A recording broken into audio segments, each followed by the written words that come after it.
So you wanted to learn how to make the easiest and most delicious steak chilaquiles that are way better than any restaurant? Let me show you how to do it. That's super phenomenal. We're gonna start by stripping down your tomatillos because if you didn't know, the skin is not edible. Then place them into a bowl, add your extra large jalapeno, and then we're gonna wash them really well. If you don't wash your tomatillos really well, it has a sticky membrane that makes your salsa super bitter at the end. And I doubt you want that. Once they're clean, we're gonna place them all into a pot. Add an onion, garlic, and add enough water to cover the top. Then we're gonna allow this to boil for about 5 minutes. Since we're waiting, tell me all about your day and don't keep anything out. After 5 minutes, your tomatillos are gonna be pale green and they're gonna be really nice and tender. So that means we can add all your ingredients to a blender. Add some cilantro, a pinch of salt, and finally some chicken bouillon. Now blend into fully smooth. I wish you were here because this smells and tastes phenomenal. Now that the salsa verde is fully done, we're gonna move on to making the chips. Now, real quick, you can get tortillas that are thin, they'll be crispy, or if you get a thicker one, they'll be harder and crunchier. That one's up to you.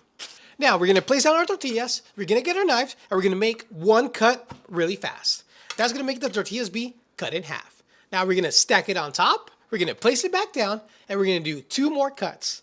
One right here, then we're gonna turn it and make another one right here. This is gonna give you the perfect triangle shapes for your chips. For the chips, we're gonna go ahead and fry it at 350 degrees for about 4 minutes.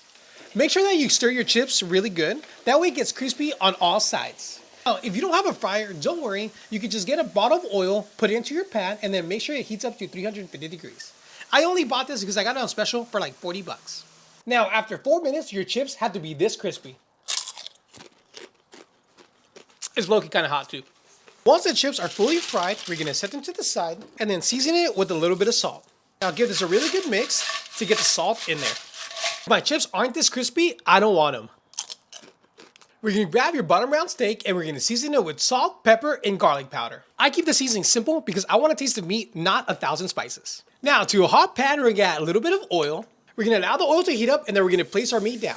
And we're gonna cook it for 3 minutes. Now we're only gonna cook the meat for 3 minutes in total because we want a juicy meat, not super dry. Now for maximum flavor, we're gonna pour the salsa verde into the same pan. Give it a good little mix to combine the steak flavor and the salsa verde. Now we're gonna add our chips. Give it a light toss so the salsa can get spread evenly. Now we're gonna assemble, add your chilaquiles, your beans, a little sour cream, your steak, and finally, queso fresco. Now for the favorite part, we have to do the taste test. Oh man, my mouth is super watery.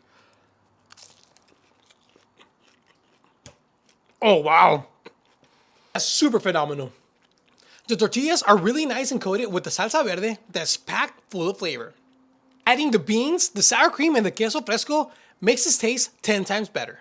For the steak, we keep it simple to make sure that everything combines really well.